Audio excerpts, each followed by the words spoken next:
welcome to Shanghai and to Guancha.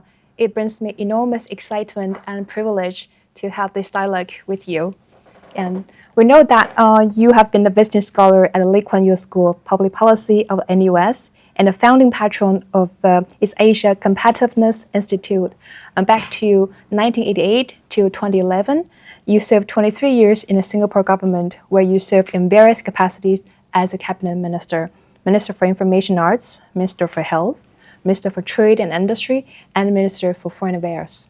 So I think there's a lot of things that you can share with us, given your various expertise.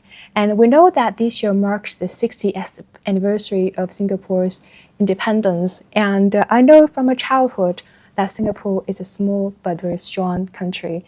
And its transformation from a low-income one to a high-income, a global hub is legendary. And as a key architect of its modern policies, which decisions from your tenure do you believe hold relevance to those small nations, especially those suffering from geopolitical turbulence in today's world? The governance of Singapore requires a balance between keeping the people united and being responsive to changes in the external environment. Sometimes the external environment changes so rapidly, we are forced to make internal changes which are not always easy for local people to accept. So government has to explain why certain decisions are taken and to help those who are disadvantaged by the changes that have been introduced. So this is a constant challenge. The world is changing rapidly. We're in a great transition to a multipolar world. And all this has an impact on Singapore. The cost of living has gone up. The government is trying very hard to make sure that no one is left behind.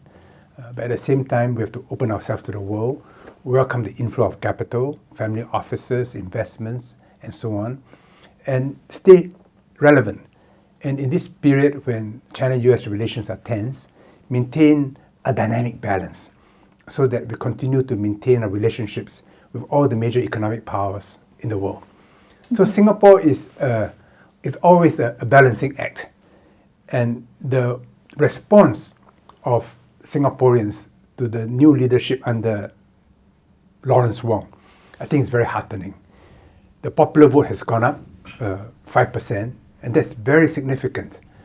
And the PAP, the ruling party, now commands the support of close to 2/3 of the population. That is a high achievement. And this bodes well for us. It means that we're united, and this unity will be a great asset when we face external challenges. You've just mentioned that Singapore held its general election, and recent BBC headlines suggested that fears of a global instability drive voters into Singapore's ruling party's arm. Do you agree with this framing? Well, the tone is a little cynical to say that people were driven to vote for the PAP because they were afraid. Of course they were afraid. We're all afraid of what's happening in the world. But the key is, whom do they trust in a time of anxiety? They trust the PAP. They trust that it will try its best to govern well. It will make mistakes, but it will correct its mistakes. They may want the style to improve, and the style will improve. So it's more than just fear. It is the ability of the party to respond to changes in the world, changes which cause them fear. Talking about fear, and I think it is not strange to you. I mean, you are a brave man. As an army man and as a diplomat, I think war is not strange to you. And now we are experiencing a war, and it's a trade war, and that's not the first time. That's not the first time for us to experience a trade war. And my question is that, and how would you compare the intensity of this challenge, of the past crisis that caused turbulence in the region, for example, the Asian financial crisis, and how Singapore, you think, can manage this challenge? The trade war causes a lot of anxiety. Every day we listen to a new statement by Trump, and it gets us all excited. But that's him. What we're in fact seeing is a long trial of strength between China and the US. China's economy in real terms, has already overtaken the US. And in nominal terms, will become much larger than the US. Simply because China's population is 4 times the size of the US. And the Chinese are hardworking people and high savers and give a lot of attention to education and the acquisition of knowledge. But the US has been dominant for so many decades. The idea that another power will overtake it economically is very difficult for the US and to some extent the entire West to accept. So there is a tension, a struggle. We are in the great transition to a multipolar world. China is not going to dominate the world. And China doesn't want to replace the US as global hegemon. China has enough problems of its own to worry about. So this period will be one where, from time to time, the US will be testing China. And if China shows any weakness, you can be sure that the US will go for the weakness. So China's policy is to be prepared as far as it can for all eventuality. But however well prepared you are, 只怕万一, there are always things that you don't anticipate and which will catch you by surprise. Now, this trade war, this tariff war, is a trial of strength. The US wants China to come begging. China says, I won't beg. You want to fight? We'll fight. How long? But China's view is, we don't want to escalate. We prefer to talk. But there must be mutual respect. And it must be on the basis of equality. Trump wants to win. But China doesn't want to be bullied. China doesn't want to win. China wants it to be win-win, not win-lose. And because of that, I think there will be negotiations. And Trump needs it because his preoccupation is domestic. By the end of next year, the US will have the midterm elections. And if the Republicans lose control of either the Senate or the House, it will be difficult for Trump to pass legislation, which means that the second half of his administration may be a write-off. So by the middle of next year, the primary elections, the campaigning will begin, which means that Trump has 1 year to convince his supporters that he is succeeding in making America great again. But to do that, he's got to solve many problems. He's got to cut the deficit. He's got to ensure that the US becomes more competitive, which means lowering the value of the US dollar, but at the same time maintaining its position as a global reserve currency. He wants the borders to be better controlled. He wants the US to recover its manufacturing capability. He wants many things. It's not easy. And he may not succeed. And if he can get even 40 bucks out of 100, he will be very successful. To do all this, he needs a stable external environment, and he needs the cooperation of China. Of course, he would prefer to bully China into cooperation so that China will give him everything he wants. But China will not accept that. China's position is, no, let's talk, and let's find ways to help each other. And that's what China wants. You can bully Panama, and Panama has no choice. But you can't bully Europe. You can't bully Canada fully. And the Canadians show that they've got some teeth also. You may be able to bully Japan, you think, but Japan holds $1 trillion worth of treasury bonds.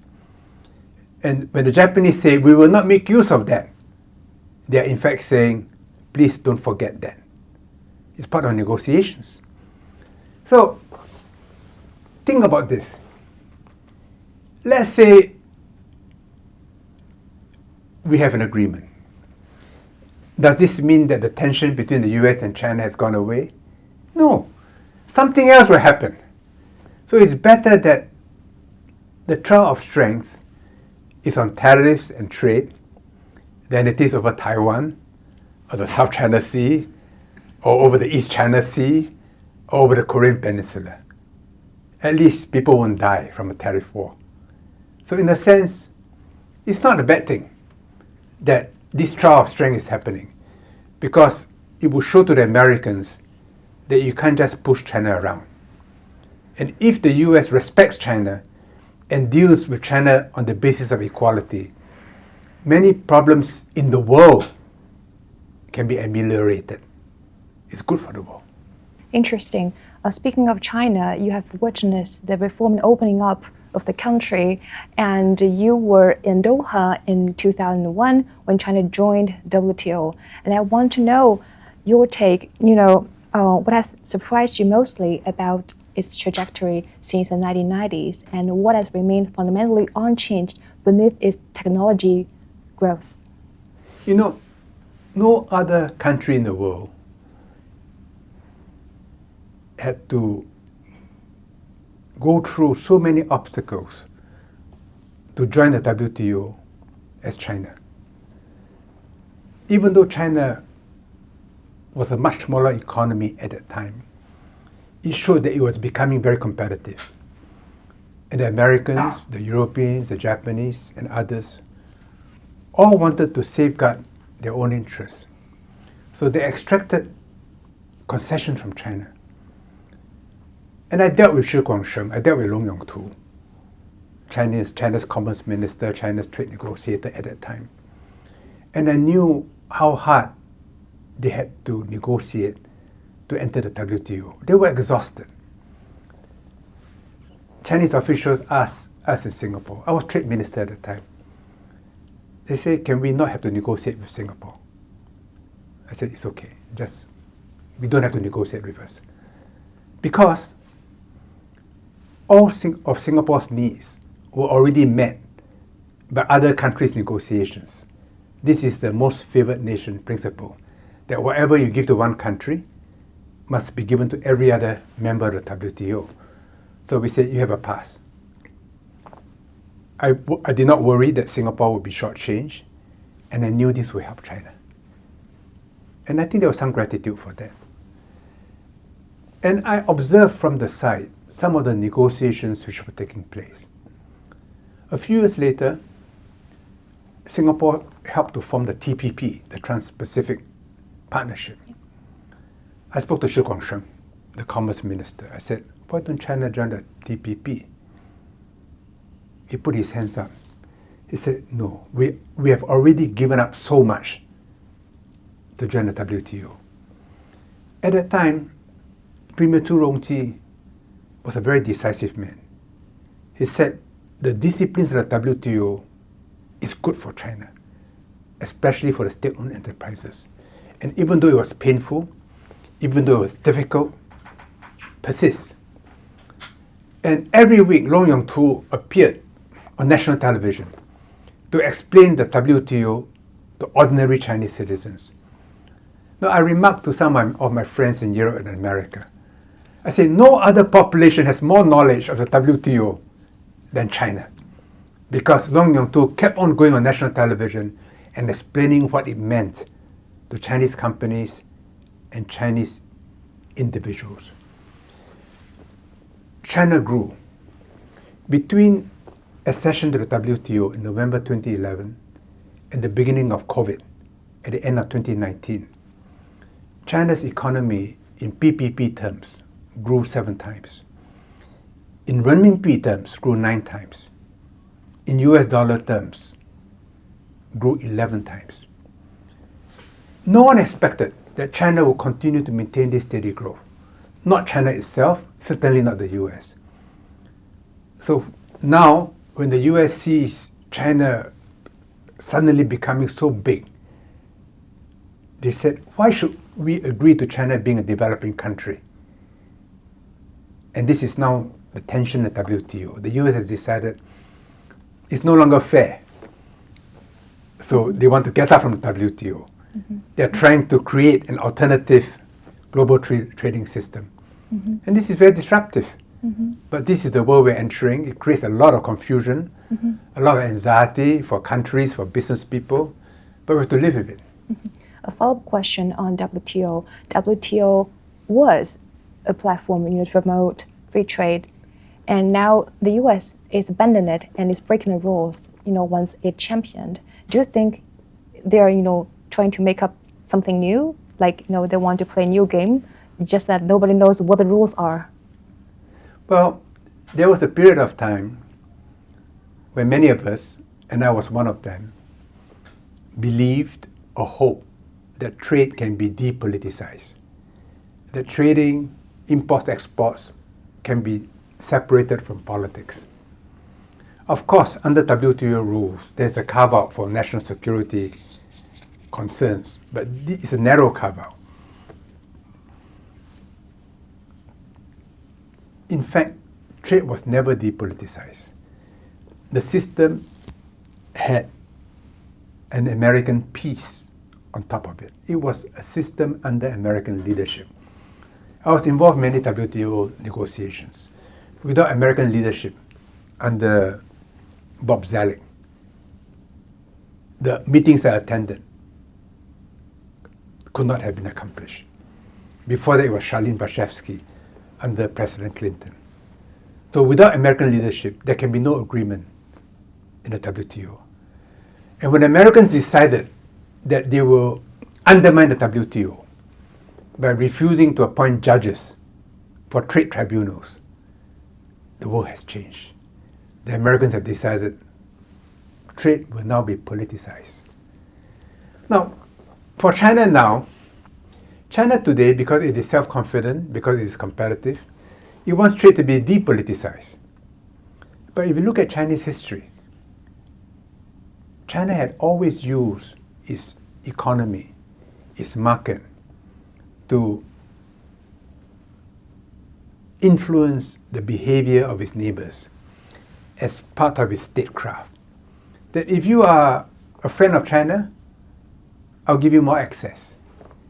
If you are unfriendly to China, I'll limit your access.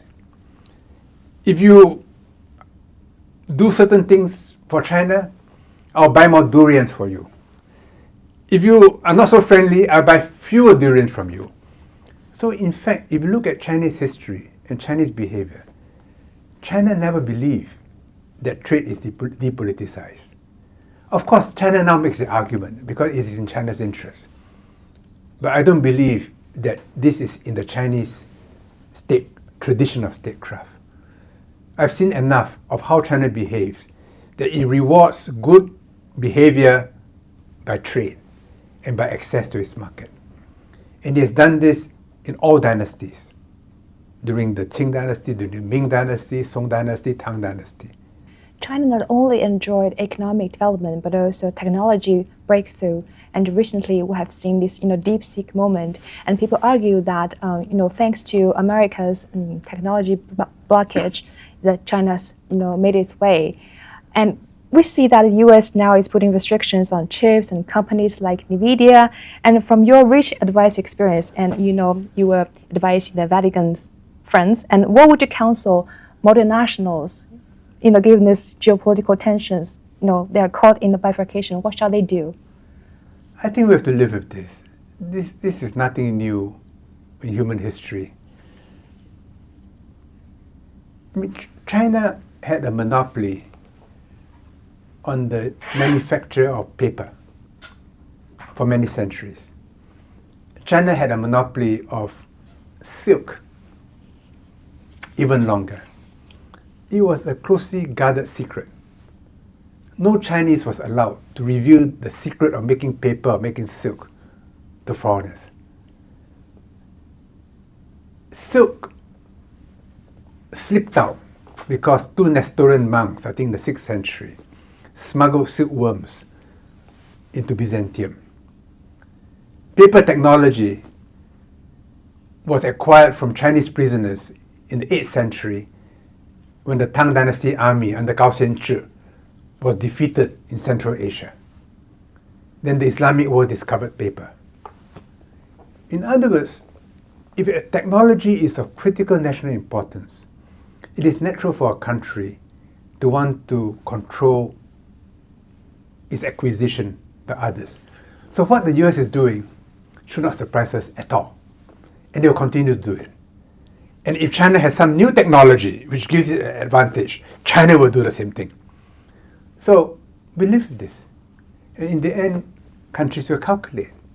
Is it good for me to control everything? Then I lose markets. Then I create a competitor. Or should I open up, confident that I have certain ability to stay ahead? This is nothing new. Yeah, we have to do some calculations. And let's do some calculations. Asia and China trading figures have risen from 40 billion to 1 trillion US dollars in the past 20 years. But some say that economic independence is not a virtue but vulnerability in this chaotic season. And how long do you think this season will last? And will last as long as a protracted war, or it's gonna be stopped very soon? And I want to know your take. Must Southeast Asian countries eventually choose sides, or there's a sustainable middle path? China now accounts for maybe close to a third of global manufacturing. And if you look at tradable manufacturing, maybe 40%, maybe more. But if it continues, China could be close to half of global manufacturing. And this is not sustainable. The reason is this. You take America. American power is based on the US Navy. America is an island, and it dominates the world by sea power. They inherited this position from the British, who created the empire using sea power. So they were very good at building ships. Today, 80% of ships by tonnage is built in China. So if you are in the Pentagon, you will say this is very dangerous. How can American power be sustained if we can't build ships? And if our drones are much more expensive and less capable than Chinese drones? And Boeing has difficulties, as we know. So there is a very genuine worry that the hollowing out of manufacturing in America has national security implications. So we must expect that in countries that have lost manufacturing, that they will want some of it back. And they will target China. Now, in Southeast Asia, we threaten nobody. We are friendly to all powers. We are no threat to China, we are no threat to America, we are no threat to Japan. So we are nice people.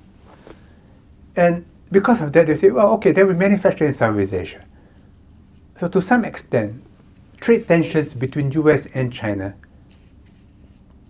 benefit Southeast Asia, because a lot of investments have come in, not just by Western companies and Japanese companies, but also by Chinese companies who are now manufacturing in Southeast Asia, and their owners may have become Thai or Malaysian or Indonesian or Singaporean, and now they export to the world as Southeast Asians, and they cannot be stopped. It's a little like the fashion industry. There's a big Guancha community in Italy, outside Florence. They're making fashion products, handbags, neckties, and so on. And it says made in Italy. Well, actually made by Guancha in Italy. You see, it could be made by Dongguan in Thailand or whatever. Of course, you don't write that. But when you have these tensions, the market will adjust, people will adjust, and trade will find its own way. So we've got to live with a world that will become messier, less predictable.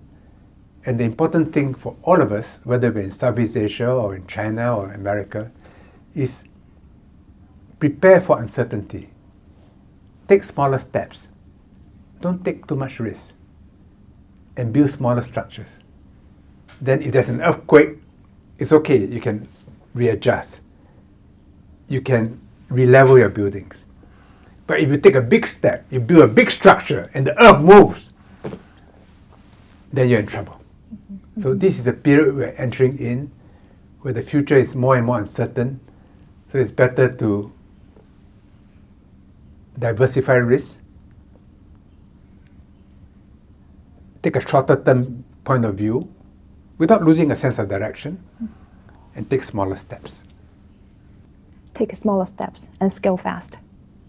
Take smaller steps and scale fast if there's an opportunity, but not in the hope that the trends will continue, because the trends may not continue. Mm-hmm. I mean, Trump today says, okay, this is a policy. A week from now, he changes his mind. So you have to be careful. You have to adjust again. And a new American president comes along, maybe from the same party, maybe from a different party. The policies change again. Mm-hmm. You have to readjust again. Mm-hmm. So avoid investing on the basis of a fixed, predictable future. Talking about predictability, and we know that the U.S. administration has always, have this foreign policies towards Asia, from containment in the Cold War times and to pivot to Asia and FOIP, free and open Indo-Pacific. I don't know if there is a grand strategy now, and do you see any coherence, from Trump's first term to his second term? No, the coherence is, it's not just Trump. I think it's bipartisan. Is that China is the biggest challenge. Russia is a challenge, but it's a smaller challenge. Some Americans think that the US should work with Russia. Other Americans think that Russia should be cut down to size. They underestimate Russia.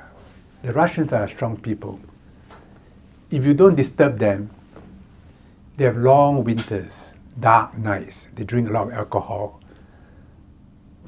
And they create wonderful music. They are great chess players. But if you disturb them, if you attack them, they will find deep in their beings a resolve to fight back. The Swedes invaded Russia. They were destroyed in Poltava, in today's Ukraine. Napoleon had a kind of victory in Borodino. He went into Moscow, Kongcheng, empty. Hitler thought that he could destroy Russia before wintertime. He was wrong. In Stalingrad, they fought him to the last man. In Leningrad, they refused to buckle. So the Russians are strong people, and the more they are challenged, the more they respond. After Maidan in 2014, from an agricultural importer, they become an agricultural exporter. And after the Ukraine war, they are developing their manufacturing, with China's help. But they are determined not to be too dependent on the West. Right now, they're dependent on China. But you can be sure that they do not want to be too dependent on China as well. So they are strange people. Mm-hmm. Mm-hmm. The more you challenge them, the stronger the response. Talking about Russia. So the Americans who think that Russia should be a friend, like Trump. The Americans who think that Russia should be put down. And many of them are Jewish people who are originally from the Ukrainian area. So for them, Russia has always been a problem. So there's this tension in America about Russia. But on China, they all agreed. China is the biggest challenge. And China should be restrained and, if possible, brought down. Well, we know that Russia is a part of a BRICS organization. And recently, I've been holding dialogues with authors and scholars from BRICS countries. And they frequently mention a phrase, a new world. How would you define this new world? And what role do you think China could play in this new world, and what China could offer, beyond its economic plans, economic growth? Well, it will be a multipolar world. The shape is not very clear. But China will be one big pole. Russia will be a pole on itself. Europe will be a kind of a loose pole. India will be a smaller pole. So too Brazil. Of course, America will remain a very big pole. In the multipolar world, the dynamics of politics, of economics, of military affairs is much more complicated. It would be like China during 中秋战国. Many states constantly allying, fighting each other. So this new world we're talking about is not necessarily a peaceful world, but it'll be a multipolar world. It'll be more complicated. When you have two poles, it is more stable. When you have many poles, it's dynamic. And very interesting. And maybe for small countries like Singapore, we may have more room in a multipolar world. But there's no certainty. So BRICS is a necessary counterpoise to the G7. You know, during the global financial crisis, the G7 could not generate sufficient global demand. So Bush Jr. convened the first G20 summit in 2008. In 2009, British Prime Minister Gordon Brown convened the second in London. And the G20 countries coordinated fiscal and monetary policy. And China instituted a 4 trillion renminbi budget. So China helped the world shorten the period of recession during the global financial crisis. It created huge distortions in the Chinese economy.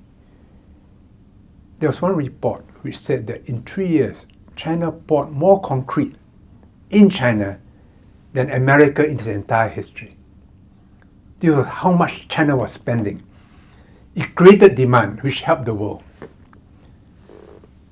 Today, if there's a financial crisis, there's no G20 because the G7 doesn't want to deal with Russia. And the G7 is too small to save the world in the global financial crisis. That is why the US knows that it will have to work with China. They may not like it, but there may be no choice. And China should understand this, that you are not asking the US to like you, but you're asking the US to work with you on a reciprocal win-win basis. And BRICS is part of this dynamic. They don't necessarily like you, but they have to deal with you. So they have to understand you. But we see that Western narratives always reduce China's rise to a technological or economic story. And as ethnic Chinese yourself, how would you advise Western audience, ordinary people, generally, who wants to understand China? How can they look at China and engage with China more holistically? This is not easy because the current mood in the West is emotional. To some extent, they have lost a sense of history. They become ideological. And they are unable to understand China in its own terms. When Western journalists come to China, many of them, instead of seeking to understand China, and China is big, it's complicated, and you have to be humble to ask questions, to learn. Many of them, instead, when they come, they spend a month, they interview people, they visit a few factories, they go back, they write a long article, they give an interview. They become a China expert. I read these reports, I said, it's amazing. There's a saying in English, physician, heal yourself. If it's so easy to govern China, why don't you have your own country govern, your own governments govern your own country? Which should be much easier, since you know these countries better. Politics is not a simple matter. But the Western journalists are used to being dominant for so long. When they visit Singapore or Japan or China, they're all the time judging. It's not good because if you're judging, you're not analyzing. You should study. I remember what Mao Zedong once said, no social investigation, no right to speak. First, know the reality. Then you have a right to speak. And understanding the Chinese reality means understanding not only today's China, but understanding China's culture and history, and why the Chinese civilization has endured so long, and why the Chinese people are so homogeneous, much more than any other people on earth. What's the reason for this? And it creates a pattern very different from the West. But the West has been dominant in our lives. Sometimes it's difficult for us to jump outside the Western framework. So when I go to a Chinese university, they talk about neoliberalism, post-liberalism, and so on. I tell myself, these are all Western intellectual categories. And they do not explain China very well. So in the end, China will have to explain itself and hope that the West will slowly respect that this is a different civilization. But there's a good example. In the 16th century, when the Western missionaries came, like the Jesuits, 耶稣会, 利玛窦 and the others, what did they do? They studied the Chinese language. They studied the 四书五经. They had to understand Chinese culture, how to write Chinese. Then they had to talk to the scholars, to the Mandarins. Then they said, okay, this is how I will persuade Chinese intellectuals of my religion. First, I understand you, I respect you, and I use your philosophical categories. No, the word for God in Christianity, Deus in Latin, there's no easy translation in Chinese. So when they came, they didn't know how to translate God into Chinese. So Li Ma-tou, he was a very brilliant man. He said, the emperor is Tianzi. He governs Tianxia. But everything is below Tian. So if you do not conform to Tian, to Tianming, then you have Geming. He says God is Tianzu. And that's how Li Ma-tou translates God into Chinese, Tianzu. And till today, the Catholic religion is called Tianzu Jiao. So this translation involves respect and understanding before you make a recommendation. It required a lifetime of study. And I hope that a new generation of Western scholars and intellectuals will spend time to re-understand China in its history and contemporary China in order to help manage Western relations with China. It's an interesting topic because I'm a student of foreign languages, and I know that to understand the world, especially the world outside of your own world, mastering a language or multi-languages is not sufficient. And I know that you're a big fan of Taiji, and I want to ask you if there is something equivalent to Taiji in Western literature or Western culture, because sometimes translation is very hard because you cannot find exact equivalence of the target language and culture. So that's where my question comes from. It's in fact not easy. One reason why Marxism has taken root in China is because of the dialectic, Hegel's dialectic. Hegel's dialectic is a very strong parallel in yin-yang philosophy, in Taoism. In Chinese philosophy, whether it is Tai Chi, or a person's health, or a social condition, everything is a tension. And you do not give a pill to cure a person. You adjust the balance. Everything is adjusting the balance. You adjust the balance in a family, in the human body, in a society. And when you're well balanced, you have good health. When you lose your balance, you are sick. So this is very deep in Chinese thinking. It's a precious inheritance from our ancestors. Even when we eat, oh, I have a sore throat today. I don't feel so good. So I won't eat chili or spicy food. I eat more porridge, something more more plain. See? I'm feeling weak, so I'll eat more meat. And we teach our children from a young age to see food as medicine. All the time to adjust. Today is cold, better wear a bit more. Or eat this food, don't eat that food. You cannot understand Chinese civilization without understanding the yin-yang, eating, the tension. And it's in Chinese art, in landscape painting, the balance between emptiness and reality. It's in calligraphy. It's in Kung Fu. It's in every aspect of Chinese society. This is not in Western society.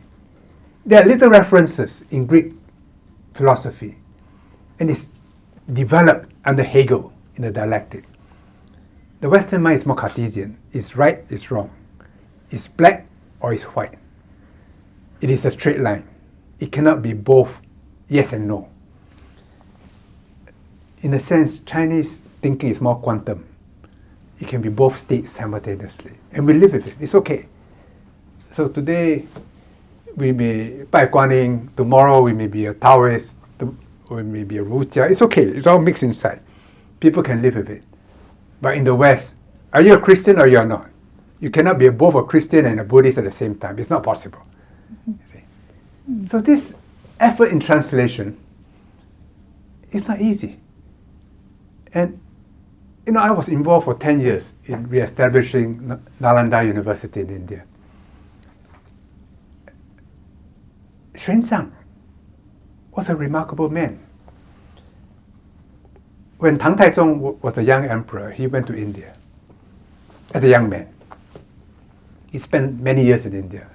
When he went back to China, Tang Taizong was still emperor, an older emperor, but a very great emperor. And he had to translate the sutras from Sanskrit to Chinese. How do you do that? So I've been learning calligraphy in the last 4 years, and I've been practicing the Xingjing. The first three was 观自在 Pusa, 观自在. We say all this, 观音, 观自在. I was talking to a Buddhist monk in Singapore. He said, think about it, 观自在, what does it mean? He said, that summarizes the entire Xingjing.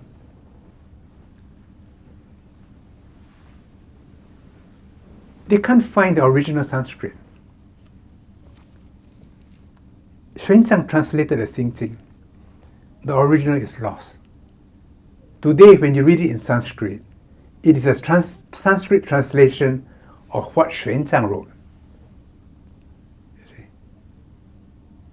So for Xuanzang to translate something like that was a remarkable intellectual achievement. And to do that, he had to love India. He had to love Nalanda. And only after all that can he create this wonderful translation. And this is what we need. The West must understand China. And China must also understand the West. It's very common now as China becomes more confident, more self-confident, for Chinese people to be very critical of the Western system. I told them it's not wise. Always be humble and always try to understand the West against its own history. Do not be guilty of the same thing you criticize the West when they look at China. Because the European history is fascinating. It's very rich. And Europe probably contributed more to world history than China did. So understand the West. Then it'll be a beautiful world. So this multipolar world that we talk about requires effort for it to be peaceful, requires understanding, requires humility, requires restraint. China will be an important part of this new world. And it should not be overconfident.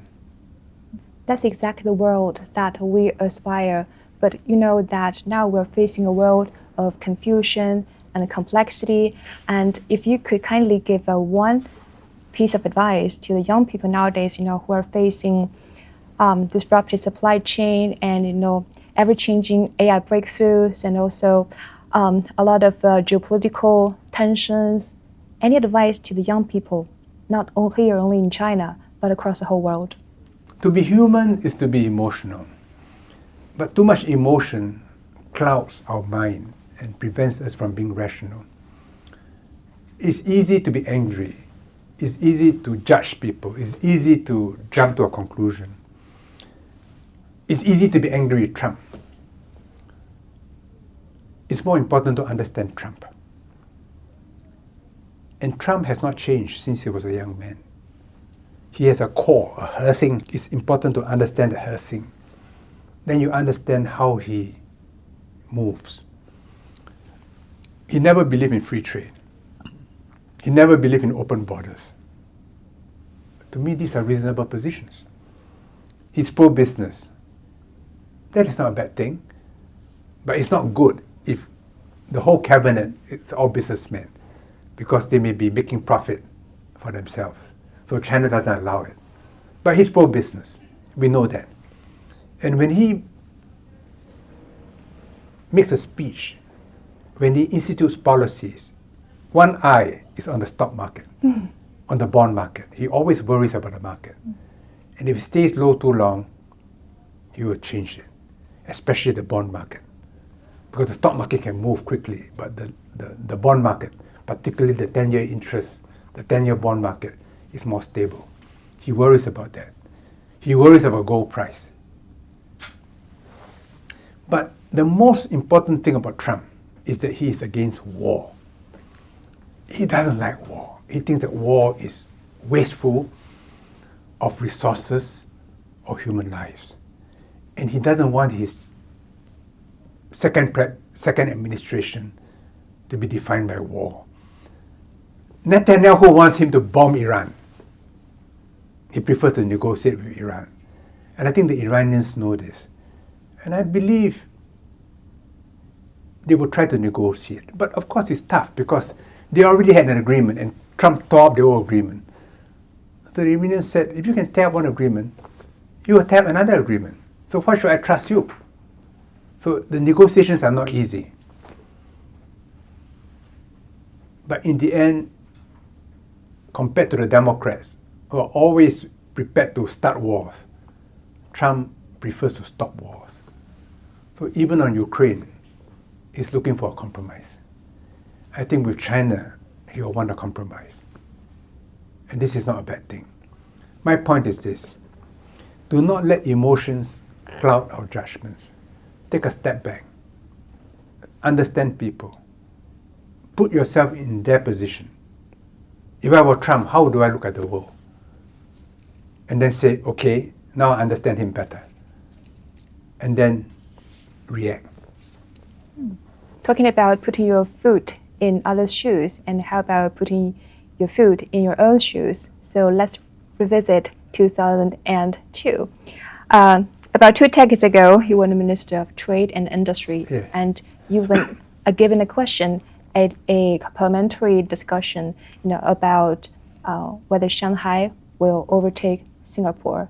And I would like to ask you, since both cities thrive as global hubs and they host free flows and ideas and capital and talents, and do you see Shanghai as a competitor to Singapore? And if you do or if you don't, please share with us, how you look at the relationship between the two places, the two cities. No, Shanghai will be way ahead of Singapore. Former Deputy Mayor reshaping. I knew him 30 years ago when he was in charge of Shanghai Television. And he showed me the plans for the Dongfang Zhengzhouta. I told him that around 1993 or 1994, in an interview I said that Shanghai will be one of the great cities of the world, if not the number one city in the world. I don't know why I said it so early. But something in the way Shanghai leaders like Gong Shuiping acted convinced me that this city has a destiny. And he was in charge of 10 big projects. The museum, the library, the stadium, the tower, many things. I was astonished by the scale of planning. I said, no, this scale of planning is of a great city. And it was not just him. It was a whole generation of Shanghainese leaders. Men like Zhu Rongji, who, when Pudong was just a wetland, saw a future which no one else could see. You see.